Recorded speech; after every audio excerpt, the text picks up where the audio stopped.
toasting, joking too. Sipping and roasting is what we do. Light 'em up, drink 'em down. Whiskey and cigars all around. Cheers, y'all. Well.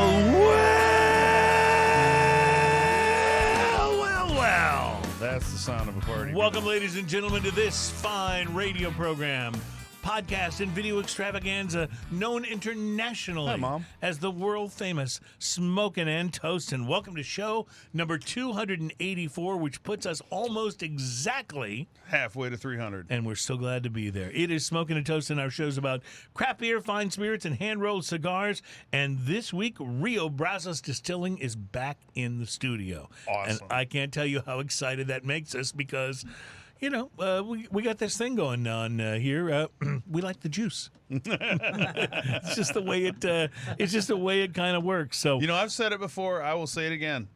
Whiskey good. Yeah, you know, you're a man of few words, and I appreciate that about you. I'm a man of many words, and so sometimes I'll go to the long lengths to describe things, and you just bring it right down. I just distill it down. You just distill it right down to whiskey good, and it totally works. Nathan Barkman from Rio Brazos is in the studio. Nathan, pony up to the microphone and say hello. Howdy. How you doing? Good. Very good. It is very good to have you back on the show, sir. Yeah, it's nice to be back. We are excited about it. We got a lot. This is your third time on the show now? I think yes, it sir. is. Yeah, Awesome. Third time. So this is that's how you know we really like your stuff. You know, you're either really entertaining or you bring really good drinks or both. And in this case, we're going to go with both. But, Nathan, it is great to have you back. We have a big show for you today. I want to say thanks, first of all, to last show's special guest. And we were off last week. We took a Memorial Day break. But 2 weeks ago, our last show, we had our good friend and our wine expert, Mark Burrell, on the program. Fun. And he's always fun. And I had a text this week from one of our other good friends, Alan Denny, who was just commenting on how much he learned about wine while Mark was on. And it's kind of like that. You know, when we have our experts on the show, when Mark Burrell is on, we learn a lot about wine. When we have Liliana, our tequila expert, on, we learn a lot about tequila. When we have Chris Hart on, our whiskey expert, we learn a lot about Chris Hart. We learn a lot about Chris Hart. That's exactly right. And but Chris, we love you. I had an email from him today. They're like beginning to pull things together for the next Whiskey Social. Awesome. So that's all pretty exciting. But anyway, thanks to Mark for last week and for last show, rather, and thanks to Nathan for being here today. And we got a lot of very interesting things to go over on the show today. In addition to the juice, as we previously mentioned, we'll be sampling some things from Rio Brazos Distilling. We'll also be sampling, I think, some very interesting beers this week from Del Valle, Texas, and the Live Oak Brewing Company. These are the ones that have the big script-looking titles on the side of their cans. We'll be trying something called a pre-war Pils.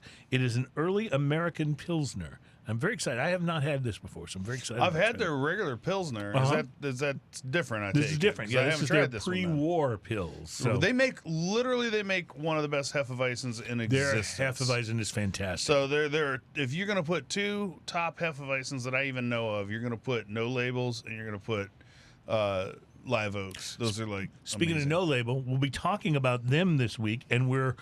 In a couple of weeks, we're actually going to be doing a show live from No Label in Katy, Texas, where we'll be cool brewery. Smoking cigars and drinking their stuff. But I love that. No Label is in our news this week because those guys just won huge beer awards. Huge beer awards. And we're very excited about these guys. And so we'll tell you all about that. But they are... they are to be celebrated. And so we're going to go out there and celebrate with them here in just a couple of weeks. That's awesome. Also on today's show, though, we'll be trying a new IPA from New Belgium Brewing Company out of Fort Collins, Colorado.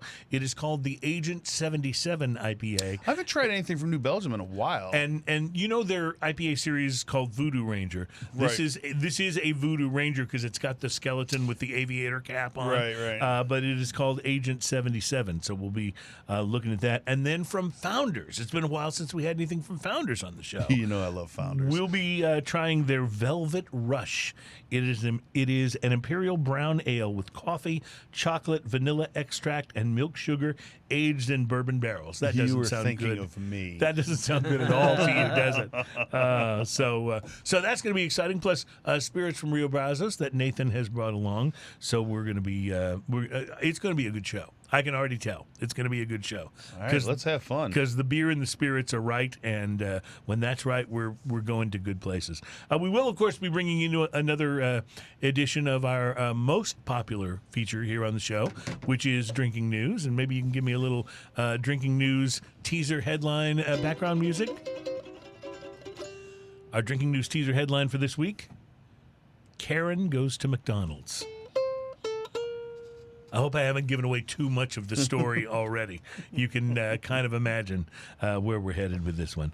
Plus, interesting things in the news. A very, very sad story this week. Fire has destroyed 30 tons of premium Cuban tobacco in Cuba. Oh, yeah. This is kind of like, we always have these stories that make us very sad, like where the beer truck overturns on the highway and all the beer is spilled, or the whiskey delivery truck, or in this case, a the fire. problem is it doesn't get to fulfill its destiny. Well, I will say this, though. I wouldn't have minded being around the fire area while the Cuban tobacco was burning. Probably one of the better smelling fires that you could ever be around. Ooh, I can't step away. I can't step away. We'll also have some interesting cigars for you to watch for. And we have a very interesting article. We mentioned this last show, but we didn't get to it. 9 remarkable brewery tap rooms to put on your bucket list. Right now. Yeah, or whenever. Yeah, because bucket list isn't necessarily We need to right make now. that a little more clickbait. It needs to be... we need to change the name of that to we went to 9 remarkable brewery tap rooms, and you won't believe what happened. Yeah, that's right. We went to 9 remarkable brewery tap rooms, and oh my God, I am losing my mind right now. That's a BuzzFeed style headline. So a lot going on. And Diageo, the huge spirits company, has lost a trademark battle. So we'll tell you a little bit about that. Oh. Yeah, I know. You're so disappointed. You're so disappointed. So I'm looking forward to the show today, mostly because I'm staring at these bottles of Look at how awesome these are. Yeah, you we have should just done go ahead such a and show them. remarkable Chimney Hill. job Yeah. on the art here. So we were talking about this before the show. This reminds you of like the medicine man in the Old West who would pull up with the cart and the horse, and he would have all these bottles of elixir and stuff. You guys were going for this, Well, this weren't isn't you? mine. This is not my. Unlike all of my labels are done by me and a pro designer. This is the Republic Steakhouse in College Station in my hometown. That is so Texas. cool. That is so cool. They own the label. I love it. Wow. Okay, I didn't realize that. Hence they are on Chimney Hill, so that's where. So name they're comes actually from. on Chimney Hill. Yeah. See, I think of this as a mythical place where battles are won and fought, and Yeah, apparently it's a hill In maroon College uniforms. before the town was built. Mm-hmm. There was nothing there but an old homestead, and all that was left of it was a chimney. That's And- the legend is that nobody really knows. And now all it is college students going out there and drinking, basically, right? well, the Republic Steak, it's the best steak you'll ever have. If you're ever in town, you need to Really? stop by. Make a note on Really? that. Because that's a pretty bold statement. I mean, there's some incredible steakhouses It's a in bold our town. It's a bold place. Yeah? It's, and I know I know what city I'm in too. So Okay, yes, that's important because I mean we have Papa Steakhouse. Outback? Those guys Oh, are sorry. great.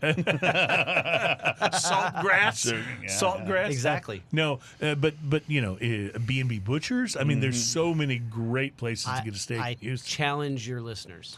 Okay, Ian, Take the pilgrimage. I think we have a road trip ahead. We of have us, a road don't we? Yeah, I think we do. A steakhouse road trip. It won't be expensive or anything. No, not at all. Not at all. So I look forward to that. So Nathan, tell us about how things have been for you guys at Rio Brazos. Has this been a good time for whiskey distillers? Is it a more challenging time? How is it going for you guys? It's getting better.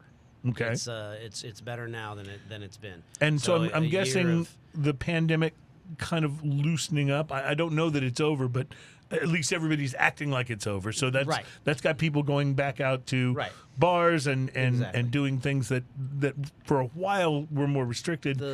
The big guys kind of definitely we had some people turning their backs on us in right then in 2020 when the world was coming to an end. Now, what do you mean by that? When you say you had people turn their backs on you, what happened? A lot of restaurants, a lot of the big chain restaurants, Got it. not Texas-based. But, because it was easier for them to maybe just stay with the larger distributors and the more homogenized products? Right. Okay. I think that was Ian just mentioned one of them that had us on the shelves and then suddenly didn't have us on the shelves. So I mean, I didn't mention them, but Right. So some places are scaling back, yeah. and they're scaling back on locals, which is a shame. Now, let me ask you this question. If let's say there's a restaurant or a bar that has an amazing choice when it comes to whiskeys, right? Right. And you're one of them. How do you get yourself to stand out a little bit in the midst of all that choice? Because on the positive side, you're there. You're represented. You're behind the bar. Sure. Right. But on the maybe I don't mean negative side, but on the challenging side, there's a whole lot of others there as well. Well, almost every answer to that question involves a lot of money. And That makes sense, actually. If you know a celebrity, and that celebrity is willing to go to bat for you and get paid a lot of money. If volume. I mean, you're talking about flooding the market. like an MMA fighter, for example, or Exactly.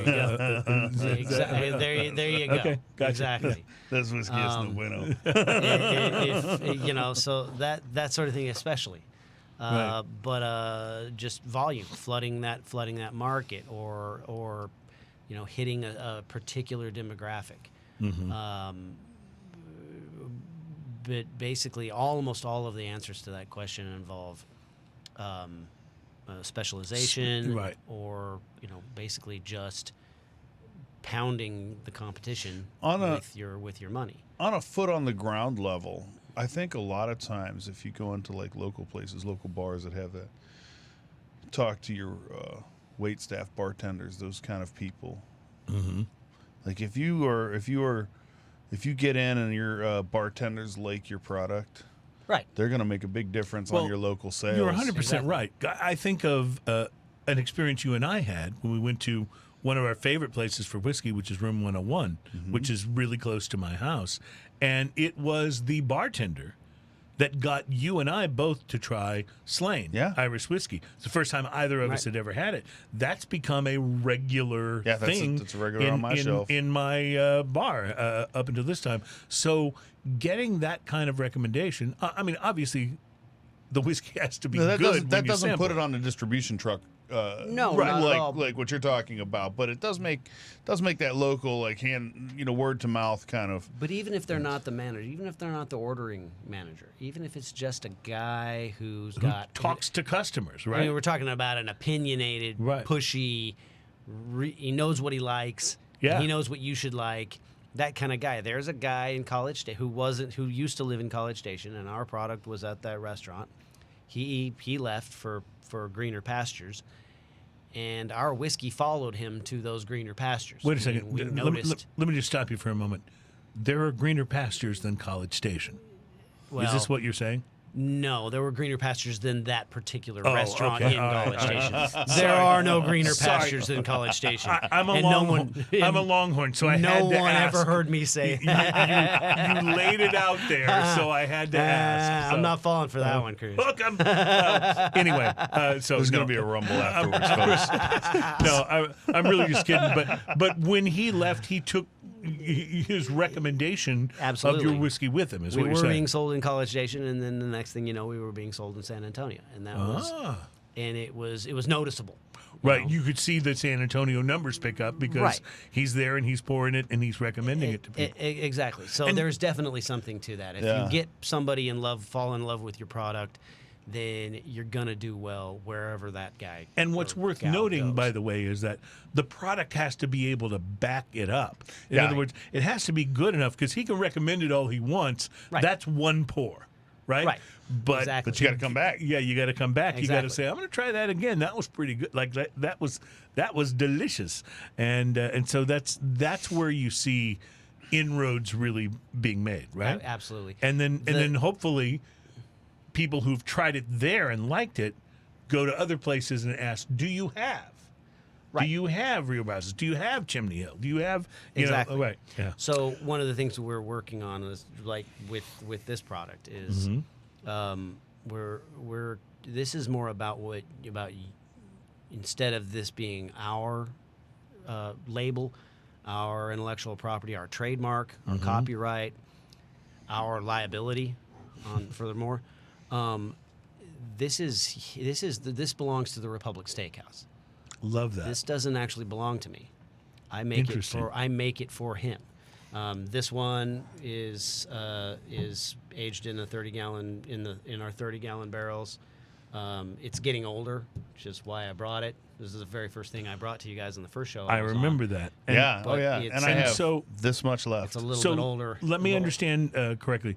Is all Chimney Hill Republic Steakhouse, or is it just this red striped bottle here? All of it. All of it. Okay, of so it. that's It's these labels are owned by the Republic Wow, Steakhouse. it's really We're cool. actually working on this for a couple of different, a few different places in New York. right, so that they can have their own house brand. Right. Well, I mean, that's the thing is spirits are unique in this industry in that, I mean, if you own the bar, you own the restaurant, and I go to your restaurant and you're putting together, when you sell a steak, you don't put on the menu, or not necessarily don't put on the menu, this was Farmer Bob. This was actually Right. not Farmer Bob's. This was It was Joe a- was a at cow Farmer named Bob's Elsie. farm. Yeah. And the cow was Elsie. Yes. Exactly. And you know, but we didn't have anything to do with it other than just cooking it for you. No, you put your, that's your steak. That's your steak, right? That's this is the what a restaurant steak steak. at your restaurant right. tastes like. This is this Joe's place, then it's Joe's steak, and it's Joe's fries, and it's Joe's asparagus. It's a place but- in New Orleans called Joe's Place, and they have great steaks. Exactly. I just want to say pan fried with butter. Oh, But my where is God, the they're good. where is the cow right raised? I have no idea. You don't know. Yeah, I have no but idea. when you order a cocktail, you do know. You know. Mm-hmm. I mean, even without calling it, you're required to. You see it on the bar. You see it Right. behind the bar. They're not allowed to put their name on that, even though they could very well put a lot into it. Mm-hmm. And when we sold for years, we've been selling our Texas bourbon single barrel, and we put your name on it. We put your name on the placard, that the neck hanger, because you selected the barrel. And in many cases, if you're willing to hang on with us for that long, you pay us money up front and wait long enough, as some folks have, we'll make it specifically. We'll make it to your specifications. I love that. We'll put in the amount of wheat that you want, the amount of rye that you want, the type of corn that you want, everything you want. We'll cook it, mash it, ferment it, distill it there on site in College Station. And then it's a waiting to game. you. And yeah, right, right. exactly. And then And Well, now you we mentioned wait. so this one with the black label, the prime single barrel bourbon, with the Sauternes cask. You said it's just getting older. So they have barrels of this that haven't been bottled yet, that are just aging at this point. Right. They're all slave for it. So it's just going to be getting better and better. Exactly. That's Yeah. the idea. How awesome is that? And I that's- noticed this is bottle 84 from, I'm presuming, cask 106. Is that what that means with the slash on it? 84 of 106. Or is that Yes, okay? that's so exactly right.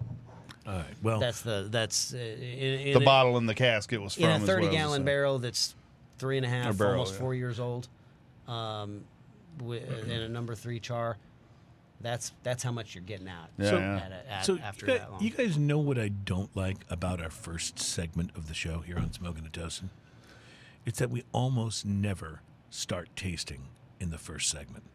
So why don't I wrap up segment number 1 right now? And let's take a quick break and move on to segment number 2, where we do actually begin tasting. Would that work for you? I'm down with that, too. All right, let's do it. It's Absolutely. Smoking and Toasting. We are on show number 284. We're all about craft beer, fine spirits, and hand-rolled cigars. And we'll be right back because it's time for tasting, my friends. Awesome.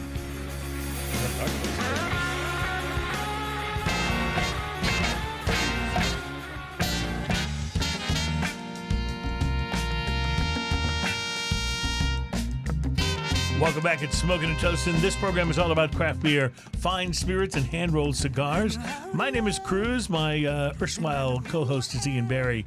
We have Doug behind the board on the Wheels of Steel. Adam is our executive producer, and in the guest chair this week from Rio Brazos Distilling, Mr. Nathan Barkman. Welcome back to the show, Nathan. Thank you for being here. It's nice to have you.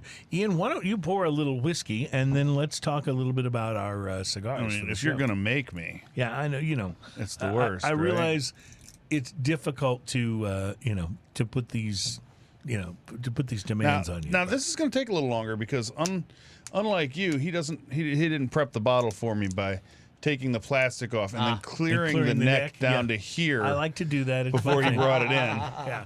I do that quite often with spirits. I mean, that it's bring really in a the safety show. issue, so you don't get a plastic cut, Right, And we or- don't spill the bottle there's or not anything. spillage, absolutely. That's an So- absolute joke, you know.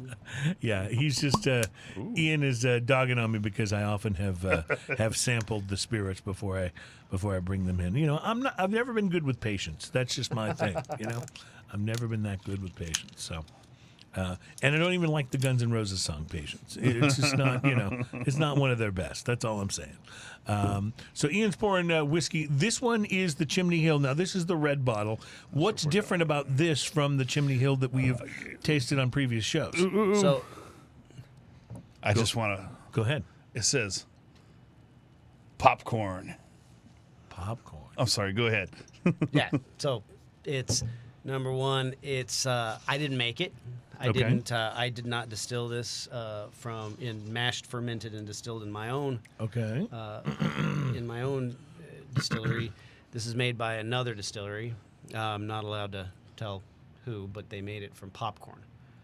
They really did make it from popcorn. Yeah. Wow. It's 99% popcorn, 1% malted barley, I love the nose on it. and it's 8 years old. So Wow.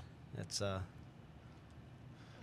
I've been around for just over 9 years. So how does this happen? You wind up with a deal to produce Chimney Hill for the steakhouse, Right. and then you go out and source the bourbon for this. Right, because of the boxcar that we've done since the first year we were in business. Boxcar is really good. Yeah, I it went is. out and I had to source the neutral grain spirit for that, and in the process, I met everybody in the business. Right. Basically, trying to get minimums because I was so tiny Yeah. at the time, and I was introduced to a lot of people in the industry, and a lot of other people that I'd met at the American Distilling Institute, and tried to generate the contacts over time, and hooked me up with a lot of these guys, and was able to buy a lot of little weird barrels that the Love that. larger brand owners aren't really interested in one-off barrels that they can't No, get they rid want of. something they can recreate over and over again. Right. The consistency Yeah. is But- something that's Well, that that's matters. I mean, important. when you go buy a bottle of X liquor, you expect it to taste like X liquor every time you get Right, it. So like it's the not last bottle necessarily a you bad bought. thing. Exactly. 37 gallons from an 8-year-old barrel that you can't, that there is nothing else never like coming that, back, and yeah. it's never coming back again. Well- Wouldn't fill up your filler. So- The fillers these guys use require a couple of 100 gallons just to get them started. So I love on this one on the batch / barrel window it says 1. and one. Right. Let me tell you Yeah, though, that's- I think this is outstanding. It has a I know it says popcorn, but it has kind of a bubble gummy kind of thing going on to it. Yeah. That's, It's really, really interesting. Did you say that already? Is that no. okay? No, I don't know if I the- picked that up psychosomatically or what. And there's a lot of sweetness Mm-hmm. from the. But it's really, really flavorful, though. It's spicy. It's got that sort of charred popcorn kernel thing going on, Right. and it's got that Cinnamon. sweetness. Yeah, sweetness. It's like and cinnamon. bubblegum and cinnamon mashed together. It's So really, the, really incredibly A interesting. lot of flavor here. The bar staff at the Republic Steakhouse Mm-hmm. in College Station were some of the first to get to try it because they wanted those guys to be How- all in on it. How did Yeah. they try react to it? everything. One of the first the guy said, This doesn't taste like popcorn at all. It's not popcorn flavored, man. It's not like butter flavored. It's Yeah. By the Well, way- it's made from popcorn, which is a different Popcorn kind of corn. is- By the Yeah. way, and I'll just say this as a word of popcorn warning for those of you who there's a true tragedy happening in our country, and it has to do with movie theaters. They're all being bought out by the big chains, by Regal and by AMC, and they just don't care. They don't. I went out last Sunday morning. My wife and I went to see what I call the Sunday Sinners Matinee, where we try to go to a movie on Sunday morning because it's a little quieter in the theater because more people are at church. And we went to see the Top Gun movie, which, by the way, was great. But the popcorn sucked ass. It was terrible. Oh. It was terrible. And over it's from just the because night it was before. old popcorn from the night before. It's like, come on.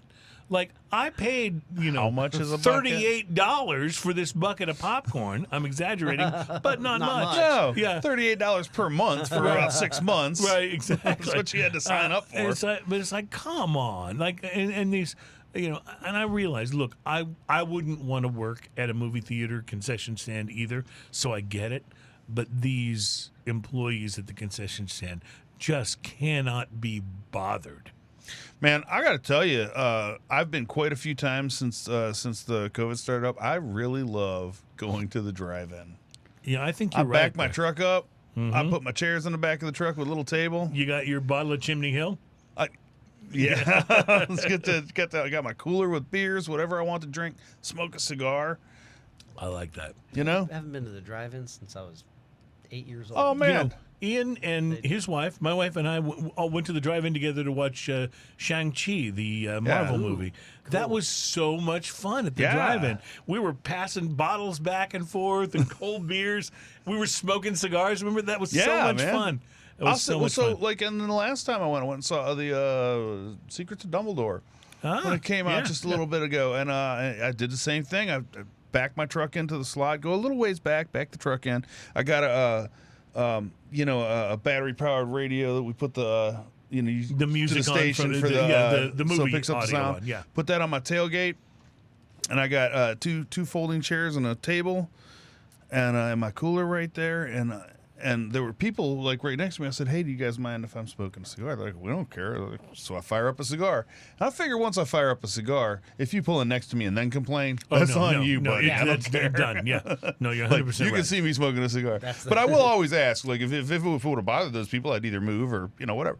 It's a great movie experience. It man. really is. It really is. It's so more fun. relaxing. It's more awesome.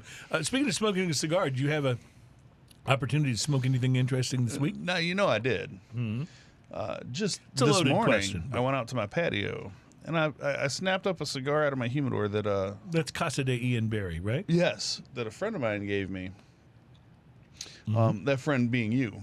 Oh. I grabbed the Padilla Black Bear. Oh, my God. What? That's the cigar that I am reporting on this week as well. Are you serious? Yes. So this should be very interesting. That's funny. So Ian's birthday was like 6 months ago, but we finally just got together to celebrate it last weekend. And my wife and I got him a little cigar punch for his birthday, and I That's beautiful cigar punch. added Love it. added a handful of cigars from my humidor, one of which was the Padilla Black Bear, which, because I had not reviewed it yet on the show, was a cigar I chose to review today as well. That is so funny. Unbeknownst to either one of us, we're both going to be reporting on the same cigar. You know, and I went back and forth because I had the Enclave too. I was like, no, we're going to go with this. All right, let's see All how right, this so goes. this was a Torpedo, a 6.1 Yep. by 52 Torpedo. Now, I looked around online, and there's just not a lot of information There's on not. this cigar. There's not, yeah. Right? So, like, I'm going to tell you, everything just had the copy and pasted things. I didn't put the whole thing, but it's a Pennsylvania broadleaf Maduro wrapper, According to some. according to some, and a blend of fillers and binders. That's as close as I can get you. Yep. It's got stuff in it, okay? Mm-hmm. So the appearance on this, I call it medium brown. It's got a classy single band. Padilla always has that classy band on it, you know. Very nice. Semi-rustic is what I'd call it. It was a little bit lumpy, a little bit not like perfectly smooth. Leathery to the touch, firm overall. The pre-light sniff on this, I got coffee, chocolate, hay, and fresh cut lumber. I'll be interested to hear what you say about all this. Yeah. It's going to be a little different. The pre-light draw on this, I used a clip. I had a pretty light draw. I got earthy notes, slightly chemical note going on. That was a little disconcerting at first. I don't know, well, it's what it is. Fermented hay, sweet coffee, and cocoa. The initial light on this, rich dry cedar, cocoa powder, coffee, fresh cut lumber, and slight grassy notes. The first third of this, more cedar, slight pepper shows up. Wrapper is lifting close to the burn. You'll see that in the picture right about now. Tangy citrus and spicy aftertaste was kind of interesting. The burn is now past the lifted wrapper and is completely uneven. I tended it at this point because it was canoeing pretty bad. Again, you'll see that in the picture. Okay, yep. The retrohale is cedar and campfire, solid ash, funky burn.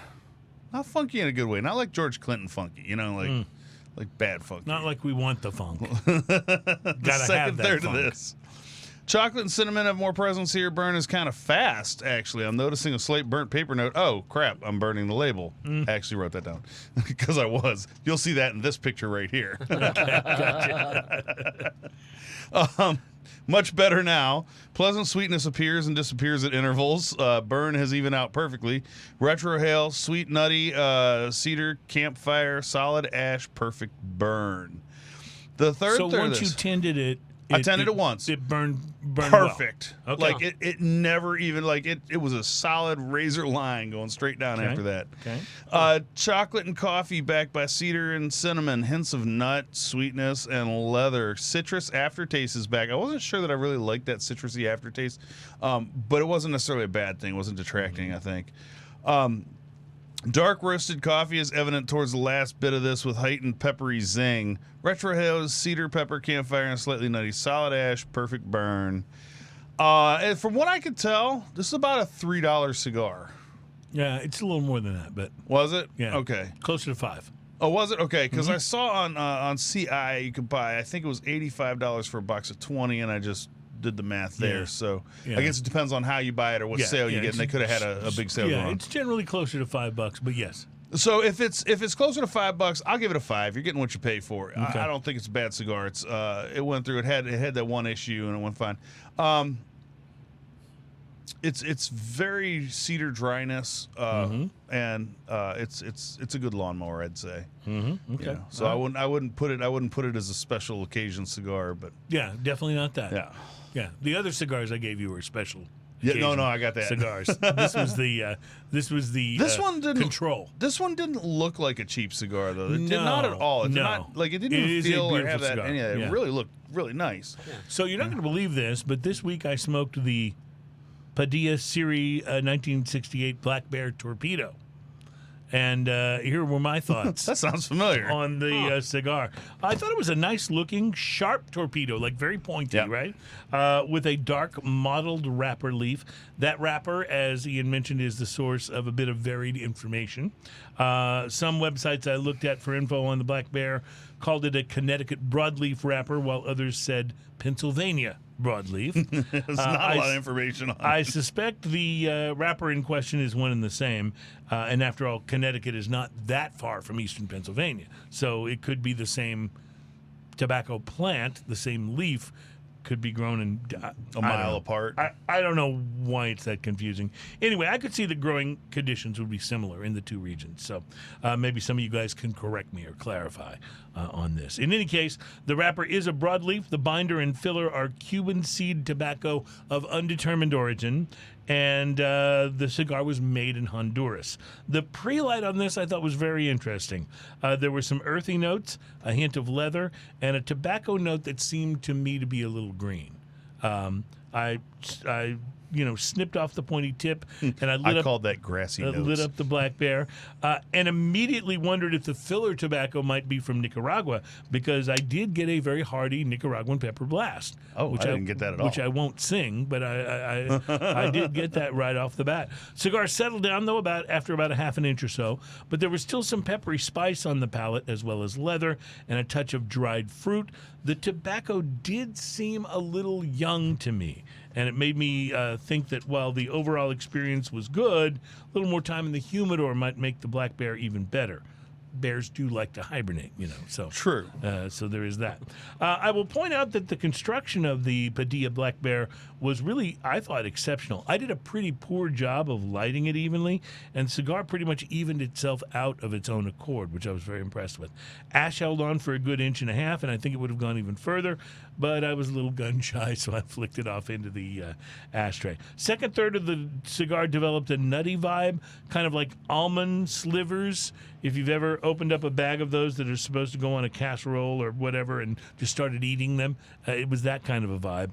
I also got a bit of oak on the retrohale, and the strength of the cigar, which after the Nicaraguan pepper blast settled in at mild to medium, grew to sort of a solid medium on its way to maybe medium plus by the end of the cigar. In the final third, more flavors came home to roost. There was a coffee note, more toasted nuts, and the earthiness and leather that I'd had for pretty much the whole way through the cigar. The Padilla Serie 1968 Black Bear Torpedo is not the most complex cigar I've ever smoked, but it wasn't one-dimensional either. So I kind of put it in the middle. It's no Andalusian Bull, but it's no Swisher Sweet either. So what do you think? Bottom line, the cigar was good. I enjoyed it. If this was a $10 or $12 cigar, I'd be inclined to kind of give it a pretty low price to quality rating. But it's not. It's about a $5 cigar. As Ian pointed out, you may be able to get it a little cheaper than that. Yeah, And when I looked on CI like today, it was like 80, and it might have been a sale item, but it was like $85 for a box of 20. So at those kind of prices, in my book, that kind of makes it the king of the lawnmower sticks, or at least, a decent mid-level smoke. So the Black Bear isn't going to make anybody's year-end top cigar list, but, it's really pretty good. And at the price point, I'm going to recommend it, and I'm going to actually give it a 5.5 price to quality. I thought let's say 3 to 5. Yeah, it overperformed that, I thought. So I gave it a 5.5 at the $3 point. At $5, I give it a straight 5. I think we're pretty on par with pretty it. much getting what you pay for. And we got a lot of parallel things. There were a few things that you got. Like I didn't get the big pepper blast on mine. See, mine was super dry cedar right off the bat. And then it settled down, but the pepper was still there. I definitely got it, but maybe I'm just super sensitive to the NPB. It could be. Maybe mine was just sitting next to a Fuente in your humidor. So let me ask a real quick question before we go to break about this Chimney Hill popcorn. What is this actually called? This bottle. This is Chimney Hill straight bourbon whiskey popcorn. Is that? Yeah. Is that the name of it? Yeah, straight. All right. So is this available anywhere other than the steakhouse? Yes. Okay. Can people get their hands on this if they're not in College Station? I think so. I think that it's going to be available at, they might have a few bottles at in the Houston specs. Mm-hmm. I'm not sure about that. Okay. There's a hotel, the Hilton in Bryan, that bought a few bottles, but for the most part, this was one barrel. So there were 5 barrels. Mm-hmm. This is 2022 Mm-hmm. we're in right now, and that was the first. So 2023, 4, 5, and 2026. In 2026, it'll be Nevermore. right, and it'll be 13 years old. Yeah, 13 years old. It'd be interesting to see how that age does on it too. Right. It's really good. I really enjoy this. Yeah, I like you it a do lot. have this very clearly noted where it's distilled, and that and I noticed each September we'll release another barrel of it. So it's 1 barrel a year, every year for the next 4 years. Nice. So All right. yeah, and that's one of the things that wanted to be very, very clear. No, you did such a great job on the label. You made sure you pulled out those, like this one says distilled and bottled, this one says bottled, so you're very clear on that. Mm-hmm. So I like it. it's, All right. it's a great product, though. We are going to take a break. When we come back, we're going to try this pre-war Pils, which is a Pilsner from Live Oak Brewing Company, Del Valle, Texas.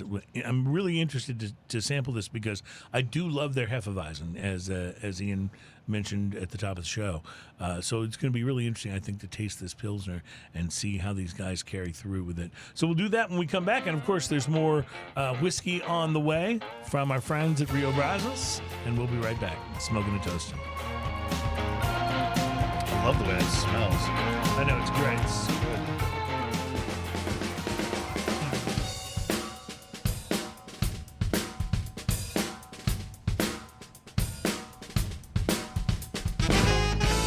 Welcome back. It is Smoking and Toasting. Our program's all about craft beer, fine spirits, and hand-rolled cigars. Man, that song It's show is number groovy.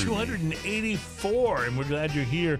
Diageo, which is one of the larger spirits distributors in the world, they distribute Guinness beer and Smirnoff vodka. They've recently lost a bid to collect damages on a claim that the package design for its Bullet whiskey was infringed upon by another spirits maker.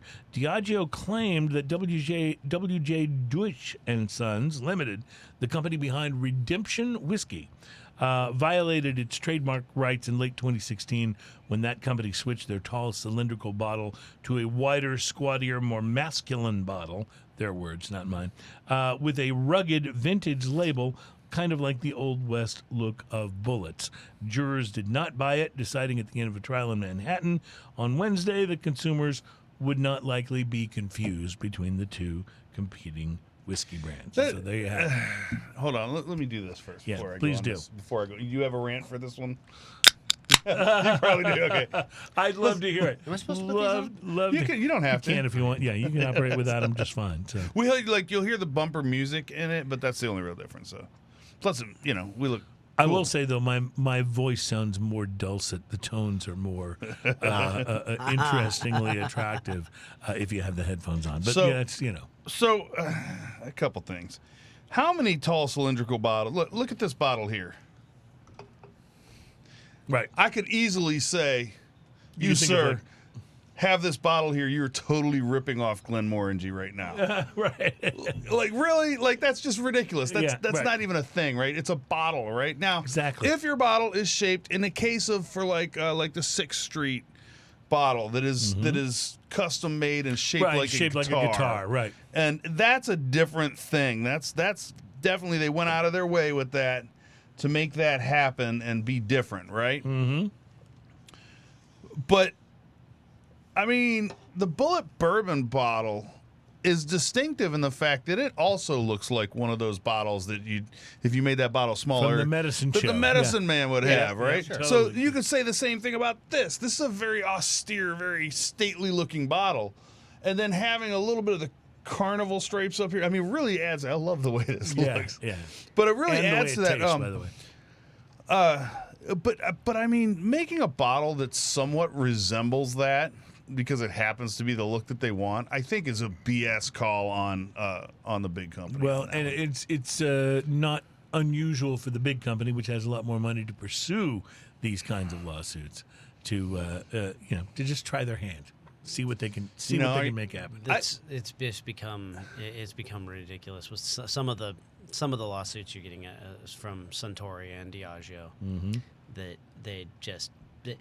it really sounds like you're just suing because you've got the money to sue. Well, I'll here's tell the you- deal. We make whiskey, you make whiskey. Well, that's just like our whiskey, so we're going to sue you because it's whiskey.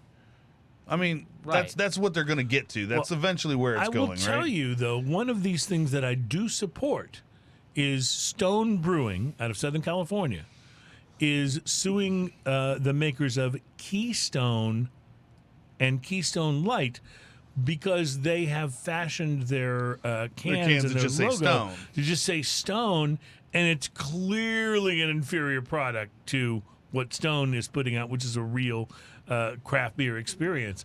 And I understand how they feel like they're damaged in this way, because it's not like it's just another beer that had a similar can.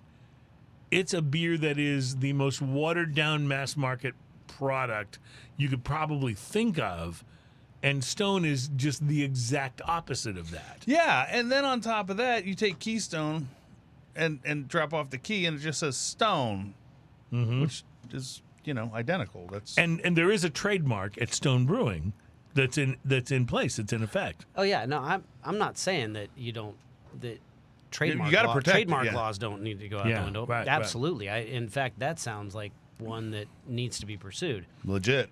But I almost have a knee-jerk reaction anytime, especially Suntory and Diageo, go after everybody. There is you get It's just like going after the little guys. is what cease it and feels desist like. order for nearly anything you can think of. You'll get a cease and desist order from one of those people because they came up with something in the 70s that hasn't been sold in a store for the past 10 years.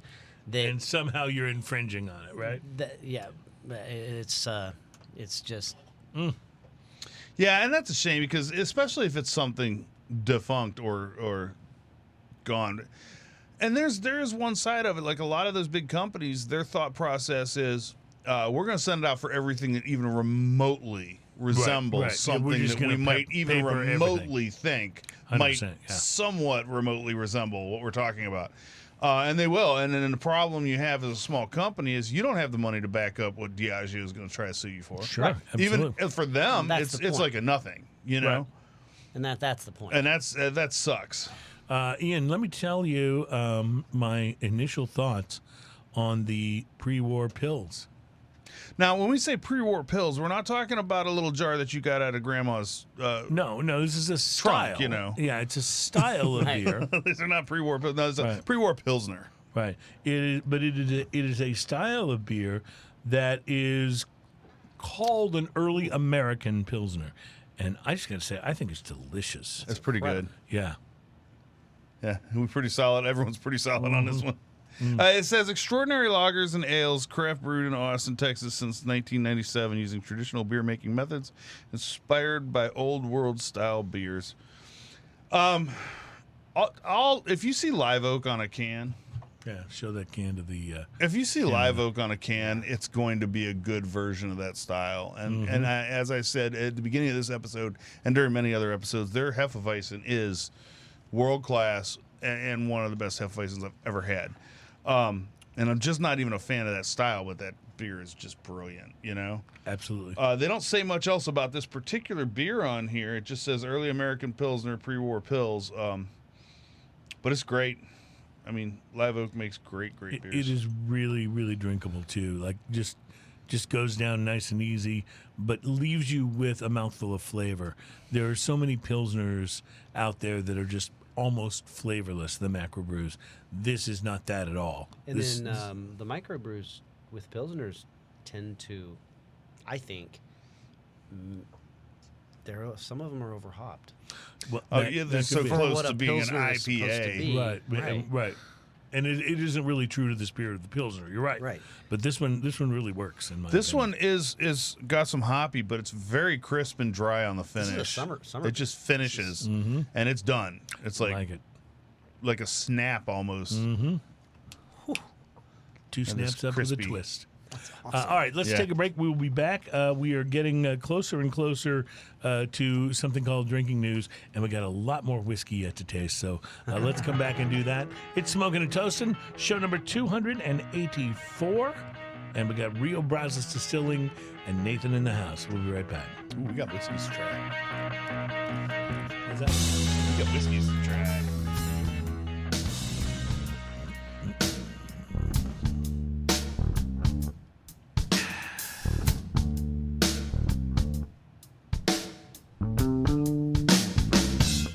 I got some news about that song. Welcome back. It's Smoking and Toasting. What did you say about the song? The gentleman that played that bass line, Yeah.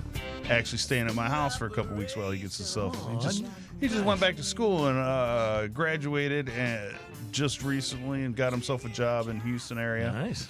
And just found an apartment, so he's staying at my house for a couple weeks till he can move in. That's about it. Very nice. Very nice. So, miss that guy. Yeah, puts a little bow on brings it. it. Yeah, doesn't brings it a little bit back home. I love it. I love it. We got Rio Brazos Distilling in the studio, Nathan Barkman, and we're talking whiskey, we're talking craft beer, and we're talking a whole lot of crap. Actually, is what we're doing. But it's all good because we're having fun tasting. Ian, I don't know whether you want to go beer first or whiskey first in this segment. Your choice. Beer chaser or whiskey chaser? Whiskey chaser. Whiskey chaser. All right, beer first. So, this New Belgium's Voodoo Ranger came out, and I'm just going back on my memory. So don't nail me to the wall on this, Wiki Brian or or on Stark. I remember seeing Voodoo Ranger pop up around 2004 or 2005. Seems right to me. Yeah. And it came out and it had the skeleton in the flight. Yeah, the aviator hat. The aviator hat and everything like that. This is they've had a few in the Voodoo Ranger series since They then. have a number of them. Yes. And this one is great because it's got the skeleton with the aviator cap and a set of sunglasses on and a gold tooth, and he's decked out in a suit, and it's Agent 77 IPA. That is too That's fun. awesome is what yeah, that is. it's Yeah, a fantastic it's awesome is what it is. artwork. Yeah, it really is. So let's crack that bad boy open and do some sampling. Well, you don't have to tell me twice. New Belgium Brewing Company is out of Fort Collins, Colorado, and they're awesome. They've come out with some great beers, not just IPAs, but great beers on all styles that we've had. I was a here on the big show. fan of their 1554 black. That was good, wasn't it? Black lager, enlightened black lager. That's what it was. And there was more to the Seen that name. in a while. Yeah, I haven't. I think they still make it. I hadn't seen it in a That while, was- and I kind of moved on to some other beers since then. But that was my one. favorite for a while. I would buy it by the case, and I just From a recipe Absolutely from love it. 1554. Yeah, from a recipe for 1554, which is brilliant. But I love it. And there is, I from New Belgium, there's Fat Tire. If you find Fat Yes. Tire fresh on tap, Oh my there God, is it's the almost greatest. nothing that compares to that. I Like, have it had is- I've had Fat Tire on tap at casinos in Las Vegas. That it is just so wonderfully delicious. It's just Super an oral fresh. experience. It's so fresh. Yeah. Yeah, it is. It is amazing, that beer. Now in a bottle, it's fine, but on tap and fresh, it is really something to behold.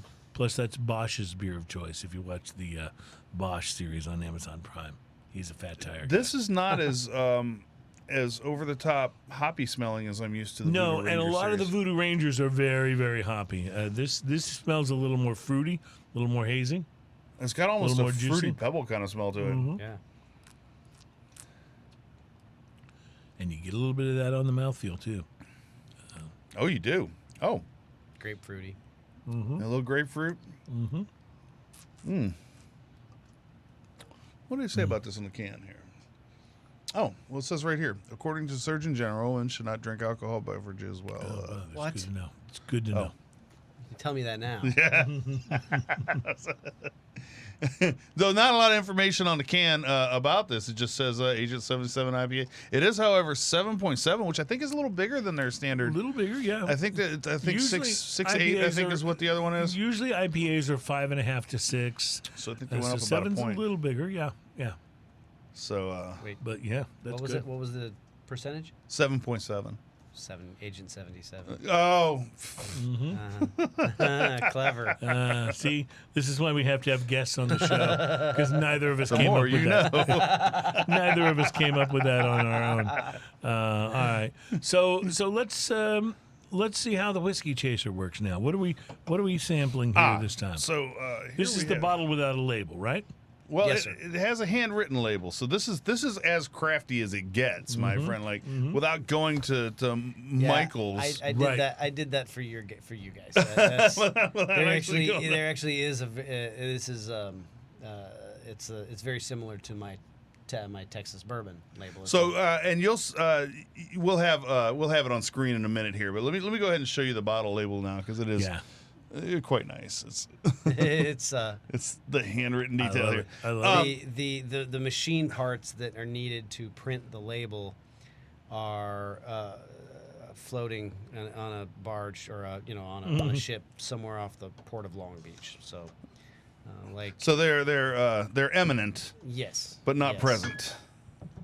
So we will, But yeah, that's okay. We'll see. How long until this is going to be on the shelf? Soon. We will have the labels. I'm told we will have the labels in a matter of weeks. So that's the only thing holding it up at this That point. is, yes, that is. It's already been. And how long has this one been in barrels? 5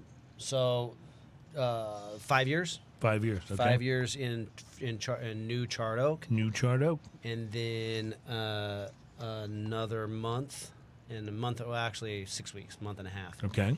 in a toasted oak wine barrel. Okay. So Oh, right that off the smells- bat, go ahead. Oh, that's got a. So it was a deep toast. It's a light char in the bourbon barrel, a deep toast in the wine barrel. That's got a grainy, almost meaty kind of smell. Not meaty like, And a little bit but of very big, very round. and also a little bit of that minerality. It on the nose, and I haven't tasted it yet, but on the nose, it actually makes me think more of like a single malt or something, something maybe even Scottish. More so than an American bourbon. But again, haven't I just tasted want it to say, what have you done? It's a wheated bourbon with a very large malt, grain bill. But I'm very different. thinking a lot of that comes from the. I'm just getting toasted barrel. huge This is- minerality. Huge. Like I'm 2 sips in. This might be one of my favoriteest things already. Really? Yeah, Wow. this is. So, there's no heat to this. Like what is? what have you done? Mm-hmm. So 90 proof. That's similar to a lot of the other things that we've Wow. been releasing. There's just such a. I keep going back to the minerality.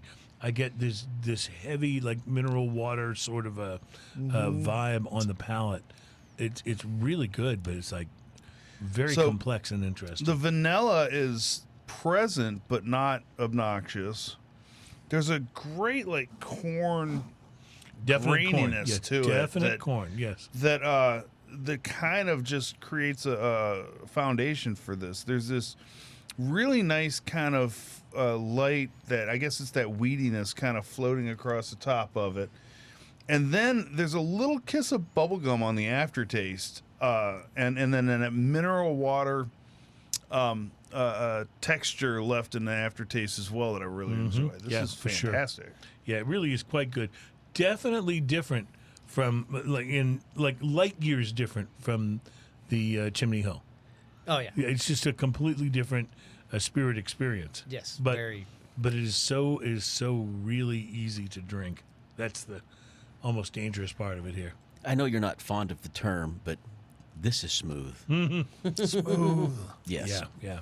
Thank you. Spirit, but spirit people are often, a little put off by the term smooth as describing their stuff. So, but yes, it is that in that it is very easy to drink, very easy. It's almost like a lemonade or something. The way Man, it goes down. this is And it leaves your mouth dry too. That oaky dryness on the finish is just. Well, the toast is difficult in that. It becomes, if it's not enough toast, then people who are into that don't say that it's not toasted. If it's too much toast, then it, you're losing that drinkability. There's a marshmallow kind of thing going Yes, there on is. too. I'll just echo my partner here. What have you done? It really is good. Very different, wouldn't you say? From like, there's nothing I'm thinking in my brain that I really compare this to, except maybe just Scottish single malts. But it's not exactly like that It's either. so unique. This is not. It's hard to compare it to any other whiskey or bourbon because it's just it's very, very. I mean, it has a lot of components that you'll get, like from. Like you said, from some of the single malts and things like that. But this is really, really classy tasting. It really is. Yeah. This feels like an upper end. What does I always forget. We need to bring a water drop at some point. What does water do to this? What does that bring out? Oh, he's going to reach you back are to the bag. man. I'm super curious. It will be interesting to see. Yeah. While he's doing that, I'll just mention that this is a type of flavor, a type of taste that feels expensive. Is this going to be an expensive bottle? No. Okay. I think we're releasing this at a similar price point to our Texas bourbon. So Wow. the same thing that you saw. That one's not going to work. No dropper, but Yeah, no, that's And on the Oh. nose, what are you thinking? okay. So that brings out wheat, like big time right off the bat. yeah. There's no rye, so that's which I thought was important for. a Oh, it toast. brings out a chocolate flavor, Interesting. like a mocha-y kind of grainy chocolate flavor to it. We were researching the whole concept of toast, and it seems like the wheated trend may have been partially responsible for the rise of the toasted Of the oak, toasting, yeah. because Just, I mean, it has almost a s'mores taste to it. Like that's absolutely crazy when you put a little water to it. It brings out a little bit of chocolate, and there's Changes it completely. yeah, Yeah. it's fantastic. I get that marshmallowy thing that you're talking about. Totally. That's crazy. Totally. All right, it is crazy. We're going to take a crazy break here, and we will be back with something even crazier than this, which is our segment called Drinking News, plus more whiskey tasting and a little more beer. We are smoking and toasting. We'll be right back.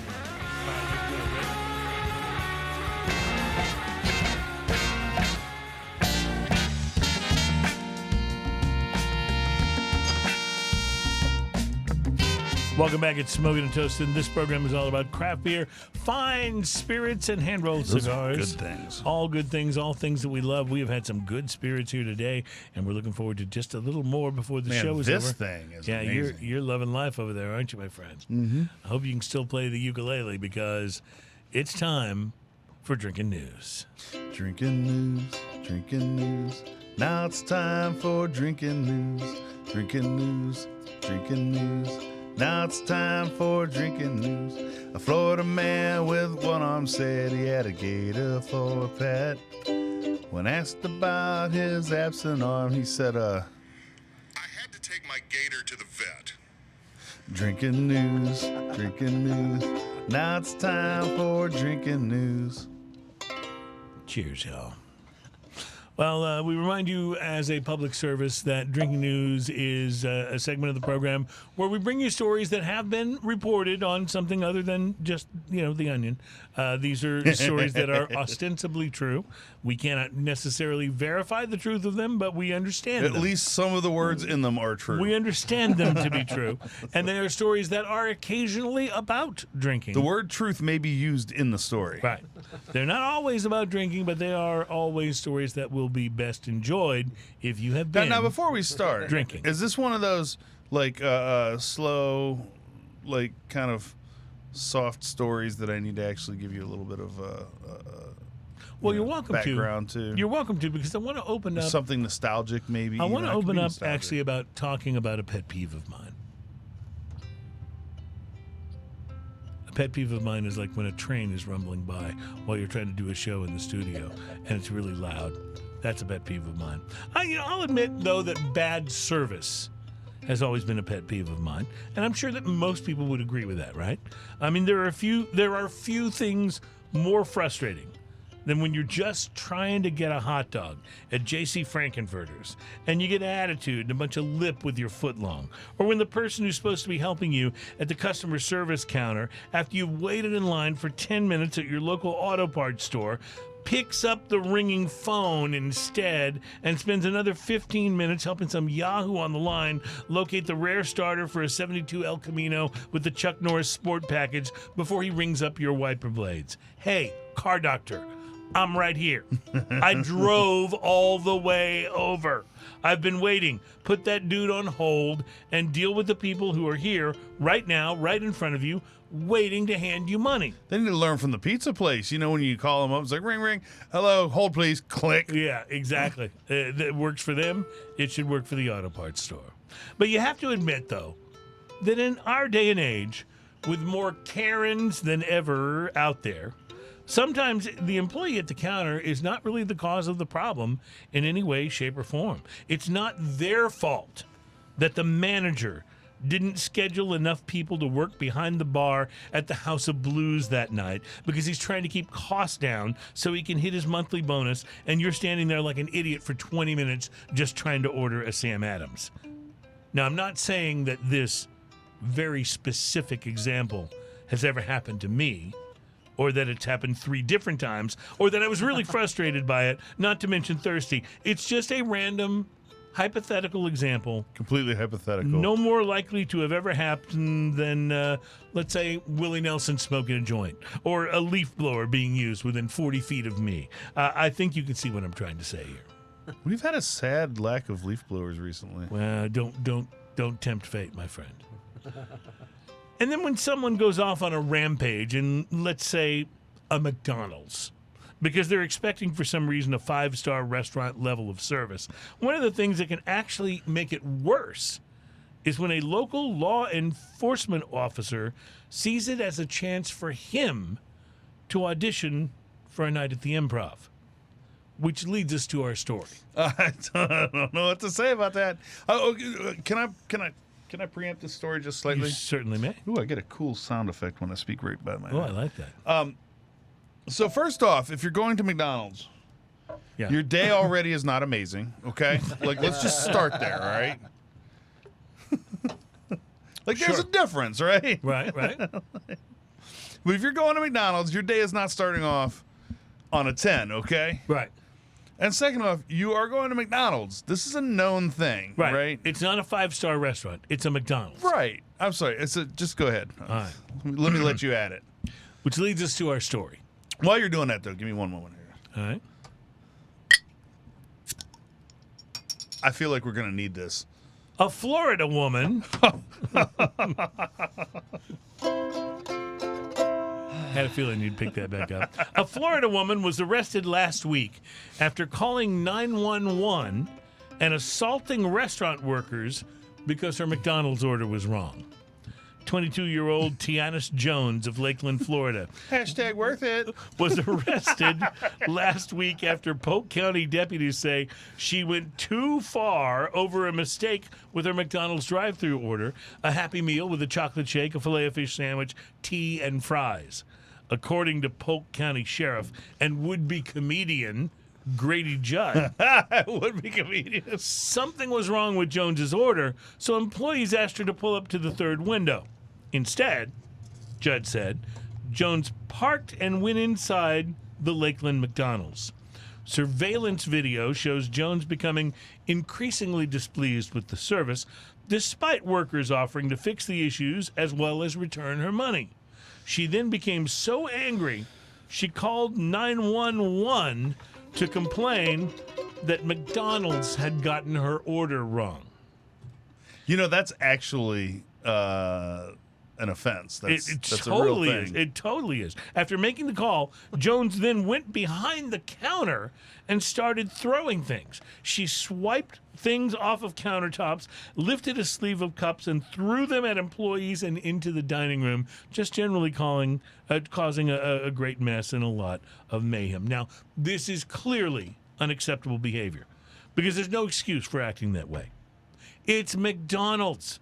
There are kids around. But what makes this case even... Hold on. I like that you justify it with there's kids around. There are It's kids McDonald's, people.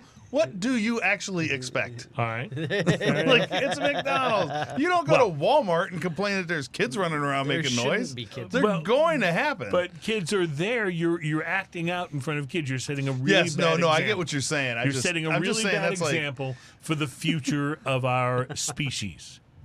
But what makes this case even more cringeworthy was the account of the events by Sheriff Grady Judd, who I mentioned earlier, who apparently thought that this relatively minor scuffle at a fast food restaurant was worthy of calling a press conference. You know, so he could take the opportunity to show everyone that he could possibly be the next George Carlin or Richard Pryor. Standing at the microphone, Judd offered us this, and I'm quoting here. I don't know what was wrong with her that night, Judd said.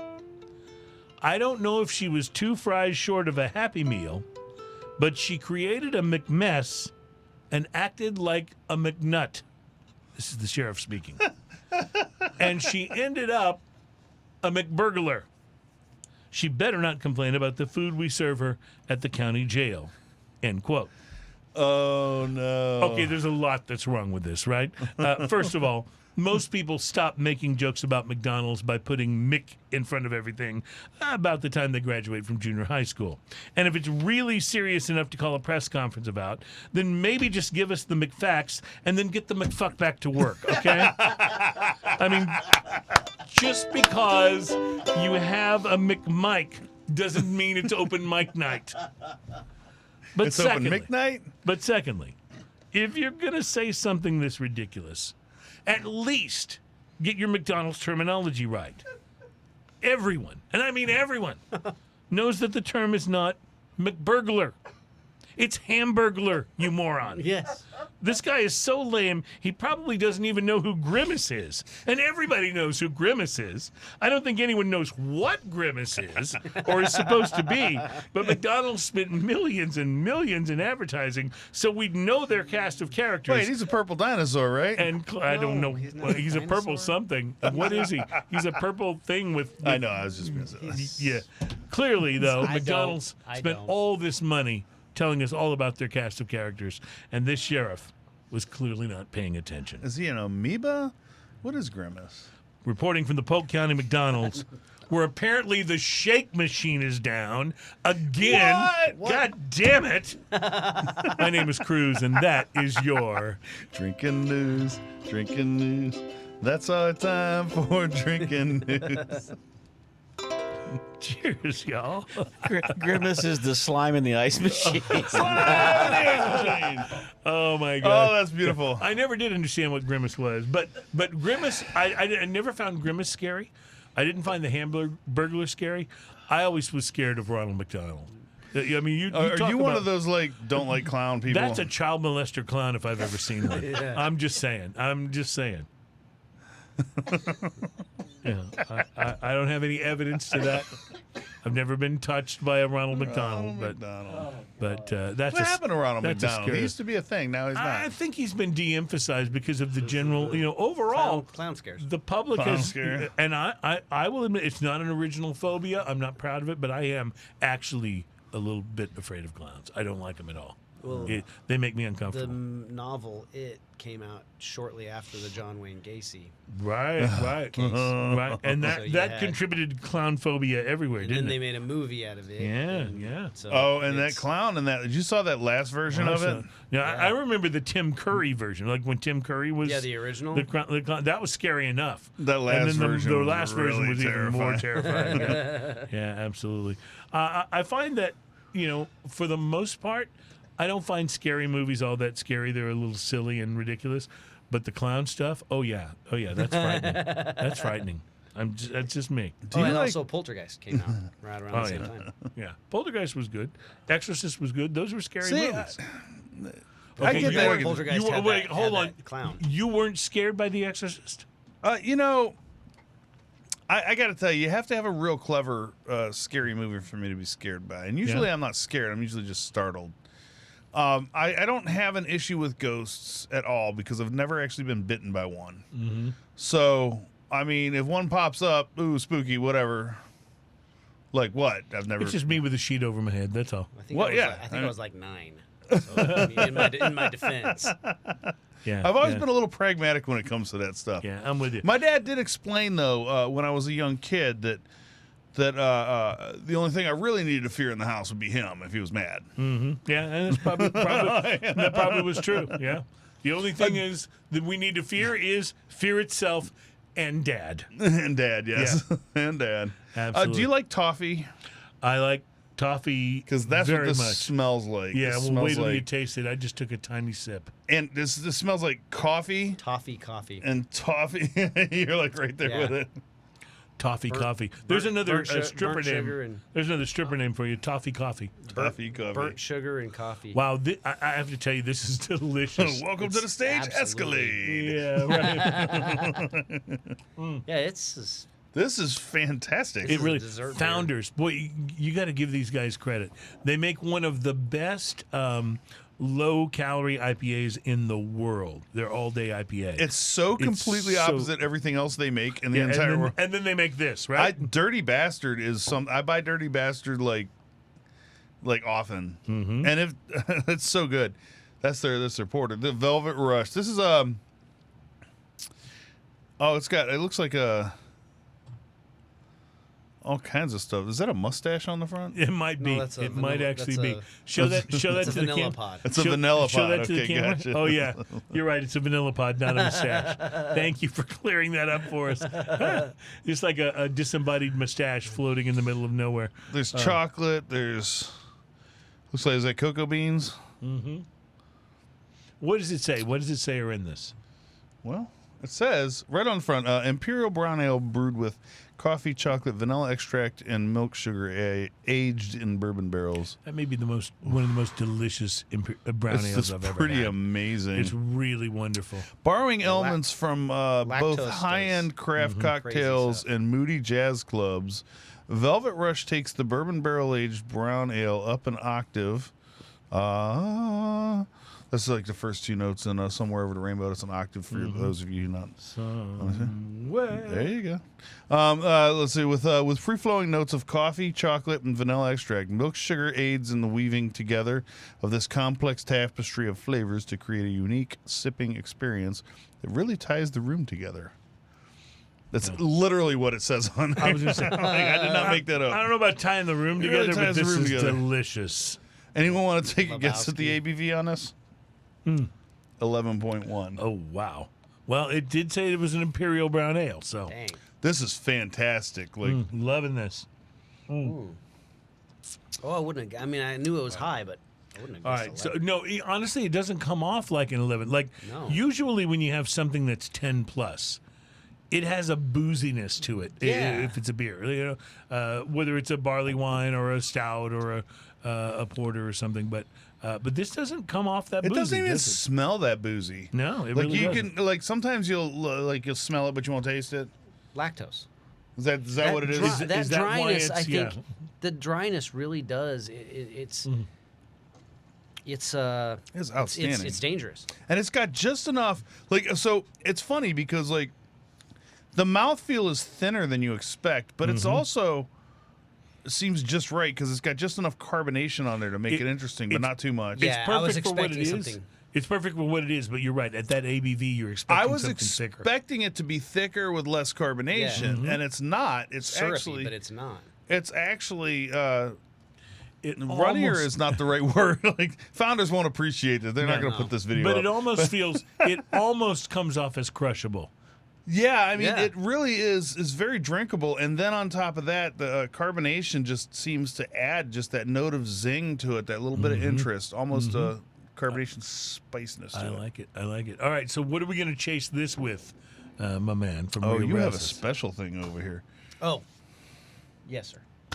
Talk about it. So This is your one prime of barrel, our- right? So we're doing more and more of these. We've been doing more and more of these since the pandemic. People want their own. Notice I'm keeping my whiskey opening hand behind my back on this one. Oh, yes, sir. Please. So this is from One Barrel, and the barrel is owned by the people that commissioned it. And we didn't want to. We had half a bottle left over from 169 bottles from the barrel. It's a 9-year-old, 49% malt, 51% corn bourbon. So is this something people can find and buy, or is it limited? No, only? it is limited. It's like a private release thing, right? You will soon be able to find it on www.primebarrel.com. Okay. And that's as But far as I outside of know, that, that's outside going to of be. that, nobody can get it, right? No, there may be some places in New York that are carrying it, but other than I that, feel so it's- much like Chris Hart right now. You know, it's Yeah, we're gonna- We got whiskey you can't try. that's right. So, you can't even find it anywhere. yeah. So this is one of those that's instead of us putting our my trademark on it and me deriving the benefit from your hard work selling it and blending it and mixing it at the bar, all that. This is somebody else's label, somebody else's trademark, and we're just You're handling the whiskey. aging it, filtering it, and bottling it for you. Now, you obviously we're not going to open this bottle, but you brought along a little of the extra from that half a barrel. From that- you So that half of a bottle 169 left over. Yeah, so 169 and a half bottles. You that we honor got us, through. sir. And I said, well, we could bring we this could do to that. Ian and We Cruz, could do that. Yes. and my new friend Doug. All right. Let's see what we have. I'm going to here. let you do the pour on this. I'll just hand you glasses. While he's doing that, by the way, we want to extend our huge Smoking and Toasting congratulations to frequent Smoking and Toasting guest and future Smoking and Toasting guest that we're about to do a show live from their brewery. No Label Brewing out of Katy. Got my attention. They just won the silver medal at the world's largest beer competition. They were ranked the number 2 beer in the world. Their No Label Cali Boy IPA took silver in the Imperial IPA category at last month's biennial World Beer Cup in Minneapolis. One of several awards, actually, that they won at the competition, which is held every 2 years. But due to the COVID-19 pandemic, the last one took place in 2018. So this is the first one where they've reconvened, and No Label swooped in and won the silver for Cali Boy IPA. You loved the Cali Boy when we had it on the show. loved The it. Cali Boy, Absolutely and I loved it. thought that's a great IPA. I am super stoked for them. For this beer to be recognized as one of the best IPAs on the planet just further validates our no-label vision. That's a quote from Tom Painter, who's been on the show, who's a great guy, and we'll be hanging with him when we're out there in a couple of weeks. Super Good excited job, about guys. that. Yeah, Cali Boy IPA is 7.1% ABV, was created by Ryan Traylor, a San Diego native who joined No Label in 2020. Hence the name Cali Boy. Right, and it's his likeness, the Yeah. guy with the beard that's on the label on the can. That's Ryan. They're so funny. If yeah.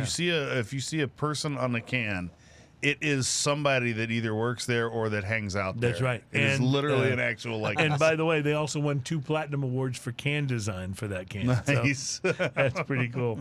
It's the event is known as the Olympics of Beer. The World Beer Cup was established in '96, and it is the largest beer competition in the world. So congratulations to No Cheers. Label. Congratulations. And cheers to them as we toast with what do we? Tell me what we're So toasting this with is here again? Prime Barrel. Oh, Aged Prime Barrel. 9 years, experimental mash bill, 51% corn, 49% barley. Now, there's do you want me to read the back of this? Yes, sir. Please. The Prime Barrel is the first Web3 whiskey club. Our mission is to offer our members access to the best tasting exclusive whiskeys, bottlings and experience. Sorry, I'm having a hard time doing that. It's probably because of the whiskey. Both virtual and real world, and to donate a percentage of the proceeds from every barrel selection to hand-selected charities. Learn more at primebarrel.com. Prime Barrel being one word. Nose. Molasses explodes from the glass as it sits on the table. Behind it, there are whiffs of burnt sugar, caramel, and sea air, and I could totally back that up. Every one of salt those right air now, is yeah. like one of the first things that hit me. The palate, the barley and the mash shines with every note, with early notes of black tea and salty toffee. The transition, this transitions to brief bits of vanilla, maraschino, cherry, and cola. The back of the palate takes a major shift towards rum-centric molasses, tropical fruit, and burnt sugar. The finish. Totally get that cola thing. This one is lengthy and primarily focused on the tropical rum flavors. This is delicious. When we were negotiating for this, I had a malt, single malt. Oh. It's a bourbon that's going to taste like Scotch. I assumed that because it's 1 percentage point away from being a malt whiskey, that it would Be taste more like a taste like single Scotch, but right? But it doesn't really. No. No. It's I like a wouldn't- molasses Yeah. party It's- going on. It is really good, though. Yes, it is. I love the simplicity of this label, too. Yeah. I love it's very very classy. So is this something that people can find? Yes. So this is, if you go to www.primebarrel.com, Primebarrel.com. basically Primebarrel.com. signing up for it, basically, ordering the bottle. What will a bottle of makes this you a member of cost? the club. What will a bottle of this cost? I don't know, because it hasn't been released yet. They I'm haven't picked guessing it up it's yet. not $12 No, because it doesn't taste like a no. $12. I don't. But I don't know how much I don't it think is. this firm is not known for giving stuff away. Yeah, either. I So, gotcha. but It would be hard for me to think they could price this. Is it past- priced exclusive or prohibitive, do you think? exclusive. Exclusive. Yeah, Gotcha. exclusives. Okay. Good. I was actually impressed by some of the crazy stuff you can find on their website. That's at easy it was to- primebarrel.com. Yeah. How reasonable some of the bottles on their website are. Fantastic. And so I don't want to say because I don't know, but This is a busy whiskey. Like it's got Yeah. a lot going on. Very much so. It's it is all, and bottling it was just, it was interesting, especially first thing in the morning when you're when you haven't had breakfast yet, and you come in, you walk in, and those flavors come in from the filling line. Is just, it was a treat. Ian, I assume you were trying it with a little water, right? I'm going to do just the tiniest bit of water, but I don't want to pour it out of here because it's going to be very hard to measure. Yeah. So I'm going to kind of. I got a little hint should've of brought a licorice. dropper. A little bit. Little yes. tiny little hint of licorice. in You'd there. think that us having a show about this, we would have a dropper, right? One would think. Well, we have a ukulele, so we have that Next going week for we us. will have a dropper. I promise. I'll get one. All right. My job is producer. Interesting. It has a much brighter nose. Go ahead. Oh, it gets almost like that rum that they were talking about kind of nose. Well, being such a fan of rum, anytime whiskey leans in the rum direction, I really like it. You're going a to lot. love that. It doesn't taste like rum, but it picks up some of those rummier notes. Right, some of the rum With cask a little notes. water, yeah. Totally. I can get that little bit of sugar cane. How fun is that? It's interesting though too. Like here's a weird thing, and maybe you can explain this. So when I sipped this before I put a drop of water in, when I sipped it before, there was almost no heat whatsoever. I put a little drop of water in And there, now there's more and heat. I'm actually getting a little more heat Yeah. out of it. Oh, it's bringing up all those esters to the top. Is that what's It's happening? Not, it's not heat, but the back of your But it's throat making you can't tell the notice it. difference. Right. Yeah. Fascinating. It's, Interesting, and it's not a bad heat. It's not like I don't know. Right. It's a nice awkward whiskey hug. It's perfect.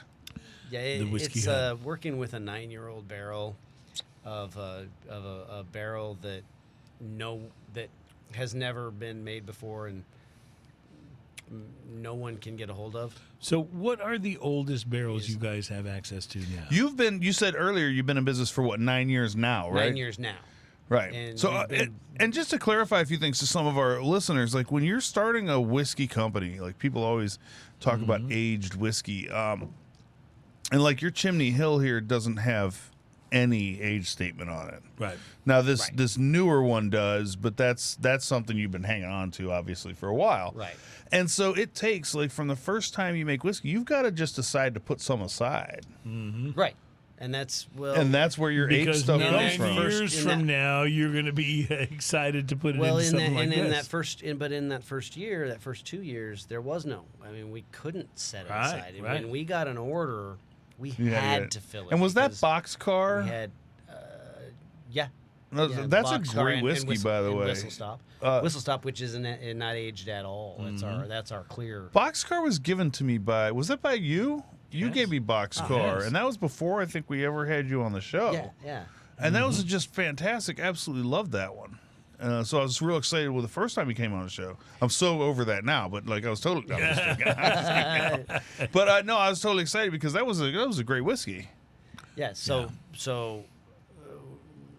from the very beginning, especially any aged product that was in barrels, especially when somebody like just had to turn our them around. local Whiskey Charlie's or especially Specs, when they say jump, We need more of this. You're like, okay. we say how high, Right. and so we really weren't able to put anything back for the first 2 or 3 years. So you are now like, Now we've got a wheat whiskey that's been aging for over 4 years. Now we've got several barrels of bourbon that in the 30-gallon barrel you don't want to keep them in a number 3 char for more than in a 30-gallon barrel. That's too for more- much, for more right? than- for more than 3.5 years. That's like adding too much salt on your food. That's like just a little too much of it. You know? Exactly, and Yeah, it's hard to add too much salt to your food, but when you do, Yeah, It's there's a too line, late. and once It's you hit too that late. line, there's no going that back. chicken fried steak is no longer Absolutely, food. yeah. Right, And exactly. so, we've had to take those out and either put them into number 2 or number 1, Right, something charred a oak little more barrels. mellow. or just stop the aging process on them and put them into wine barrels, put them into Right. used So something to bourbon finish it barrels. instead of age it. Right, and Right. that stinks because now they're sitting in wood, and they're not getting credit for how old they are. Right. There's a lot of our whiskey that's sitting in my warehouse now that's not getting credit for how old it is. old it really is Yeah, because yeah. it only counts when it's in first use charred oak barrel. The time that Right. it spends. Right. So, no matter what kind of aging is happening to it now, right. if it isn't in that first used charred oak barrels, it doesn't matter. So we've bought from the barrel mill and from Adirondack barrel cooperage now, Speyside cooperage, and Riverside Drive, Riverside cooperage, and a couple of others. A bunch of different barrels, 30-gallon, 5-gallon, and 53-gallon. New oak barrels, Yeah. and you're doing the no- char yourselves. No. Oh, they do the char in No, house. I did try I that. mean, that's got to be fun. That got into the area of pyrotechnics there. I this. really. All right, yeah. so if you've this. never Fire seen, and me shouldn't probably not. if you've never seen, I'm talking to the audience here. If you've never seen what it takes, like when they char a barrel, you It's- need to just go YouTube a And video. and on even Find it on and YouTube. even that it's still it's more dangerous and more complicated than it looks. Yeah. It's Dangerous. And Yeah, because the complicated. different chars are like a number 1 is like to 20 seconds, I think, or is that right? you're gonna catch me lying now. Well, yeah, but it was- and I'm not sure what the times are, it but was like a a number fi- a number 3. 5, yeah, Right. a number 5 is only like 20 or 25 seconds, and number 3 is it looks simple. It looks like it looks like an old man. It's a throwing crazy mash into short a amount barrel. of time. Yeah, I Like, got you. And I then got taking a what looks like a trash can lid, and boom. just pop it on top. Right, Love it. sure. Choke It it doesn't right look off. like anything, but Even though you've got like 1,000 degrees Exactly. shooting out Yeah. of this barrel. but take how serious your uncle is about his brisket, and multiply that times 1,000. Yeah. That's how serious this is about the stopwatch on I love it. I love Bam. an Yeah, alligator get it down there char now. on your All barrel. right. We got to take a break and come back for our final segment. But this is fascinating stuff. I love this barrel stuff. This is so like down in the weeds of what it takes to make an amazing whiskey. I love it. Love it. All right, we'll be right back. Smoking and Toasting, our show number 284. We will return to send you off, my friends. Man, that's pretty good.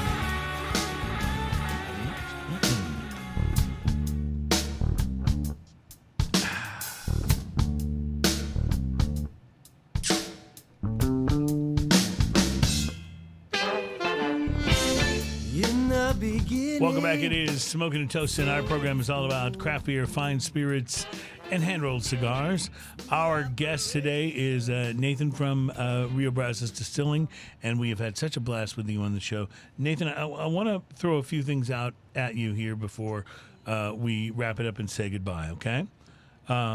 Vince Young Steakhouse, Perry's Steakhouse and Grill, Fogo de Chao, Steiner Ranch Steakhouse, Bob's Steak and Chop House. These are all excellent. Been to Vince Young's, been to Bob's. Yeah, these are all excellent steakhouses. You missed in Del the Frisco. Austin area. Del Frisco is also very good. All I'm trying to point out is that you don't have to ally with College Station exclusively. You could go into Austin and you could do something with people who are University of Texas Longhorn supporters. And would love to. Who would love to participate in the Chimney Hill project. I'm just saying. Absolutely. And I would love to. As an alum, I'm just saying. Yeah, I feel like it's my duty to restore order to the world. Yeah, for what it's worth, by the way, my brother is a graduate of Texas A&M, so you can understand the brotherly rivalry that's going on Christmas here. has got to be Yeah, great around your It's a wonderful, wonderful thing. Yeah, it's a wonderful, wonderful thing. Seriously, though, thank you so much for coming on the show. Every one of these spirits that we've tried today, I think, has been exceptional in its own way, even though they're all so different from each other, so Very different. remarkably different, and that's, to me, that's the sign of somebody who's really doing great work. They're not just going, okay, here's our 1 and here's our 1A. And that's okay too, by the way. The 1 and the 1A might both be Absolutely fantastic, but what you are doing is really showing us very different expressions of what can be done in the world of whiskey and bourbon, and it's really a wonderful thing to experience. This is what I've been able to get retailers, right, and distributors, and my local community, and you guys, and everybody else behind me. If you people would let me and my head distiller go crazy, we got a Baijiu. Okay. We made Baijiu from sweet peas and sweet potatoes. I don't even know what that is. It is the most popular spirit on the planet. It hardly sells outside of China. Wow, but in China it's a thing, right? It is. Wow. It's sweet That potato. that just shows you the population of China too. Yeah. Right, Holy so you cow! I never heard of You it. have to come back and bring us some of this. Okay, absolutely. Okay? Because I will. really want to try it. We've Yeah. got It's the some. most popular spirit on the planet, and yet it hardly sells outside of China. We got to know what we're missing here. It's yeah. So it's what do you use in it? It's made with sweet potatoes, barley, sometimes rice. We used peas. Now- We used rice and peas in ours. I'm Wow. familiar with soju, which is Japanese, right? Is it similar to It's soju? a similar spirit, except Okay. shochu is. Now I'm gonna be lying. I thought shochu was mostly a rice spirit. I believe it is. Yeah. That is consistent with what I know This of is it. sweet potato. Yeah.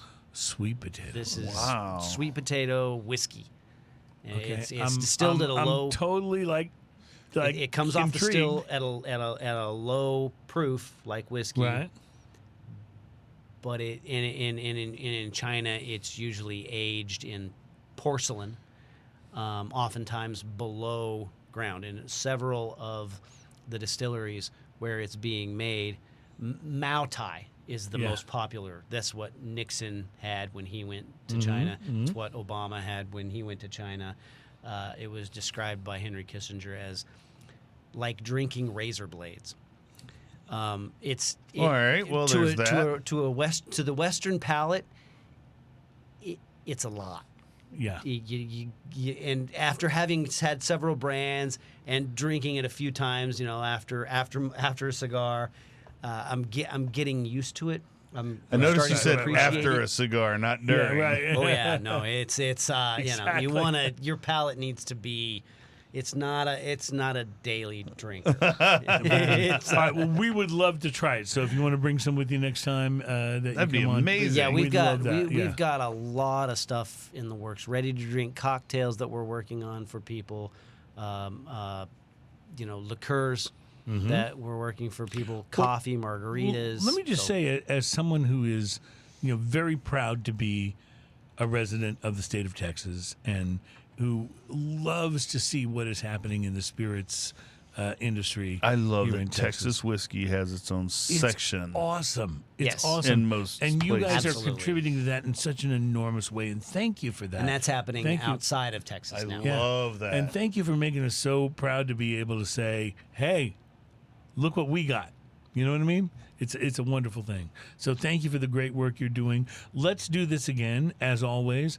And again, don't feel like you have to be College Station centric. There are other areas of Texas that would embrace you with open arms. It may be a whiskey hug. It may be awkward, but we'll do it. We'll totally do it. And thank you for being here. Thank you guys for being a part of Smoking and Toasting number 284.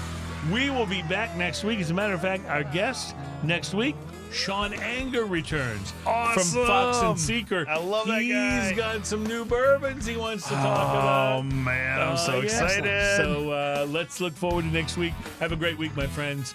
Trust no one. Later. Good to you. Trust no one.